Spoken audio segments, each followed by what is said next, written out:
Le moi est là, lorsque nous servons le Maître et que nous en ressentons une certaine satisfaction orgueilleuse. Le moi est là, quand nous souffrons et que nous éprouvons à notre endroit une certaine pitié teintée d'admiration. Il est là lorsque nous recherchons l'approbation des hommes. Il se simule même aux heures de difficulté et d'épreuve. Alors que nous nous jugeons et nous condamnons, le moi est encore dans cette extrême sensibilité qui souffre au contact avec les autres. Il est là, lorsque les jugements humains nous blessent et que nous essayons de nous justifier. Il est là, enfin, dans ce sentiment de nous-mêmes qui fait de la vie un fardeau. Tout ceci manifeste que le moi, un moi plus subtil que le précédent, mais une forme du moi, est resté au centre de notre vie. Il arrive aussi qu'enrôlés au service du Seigneur, nous faisions appel à notre énergie propre, à nos propres ressources, à nos propres moyens, nos propres forces, sans prendre garde quand tout cela, le moi occupe encore la première place. Nous constatons alors que notre labeur reste vain, sans fruit, et la lassitude, le découragement s'emparent de nous. Lorsque nos yeux s'ouvrent, nous voyons enfin le néant d'une activité que sa vie n'anime pas. C'est alors que l'Esprit de Dieu nous ramène à la croix et nous y fait trouver une nouvelle délivrance.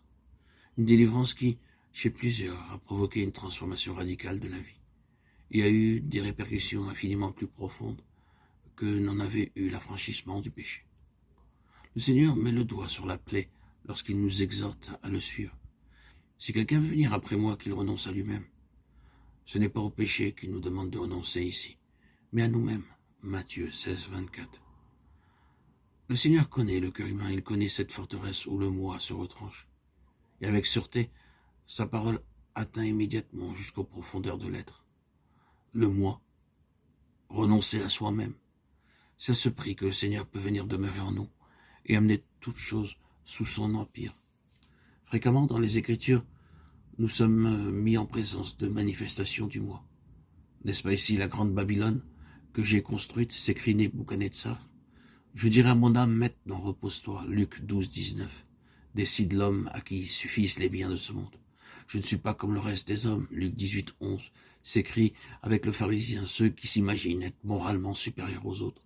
Je suis plus saint que toi, Ésaïe 65, 5, affirme l'homme pénétré de sa propre justice. Je suis riche et n'ai besoin de rien.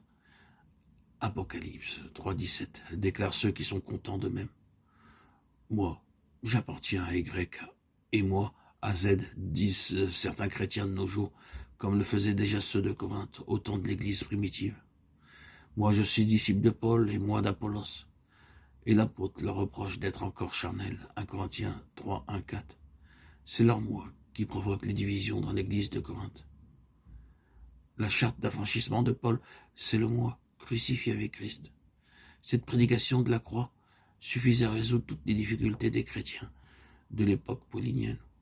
Nous qui sommes morts, tous sont morts. Si vous êtes morts, voilà la constante exhortation de l'apôtre et son constant appel.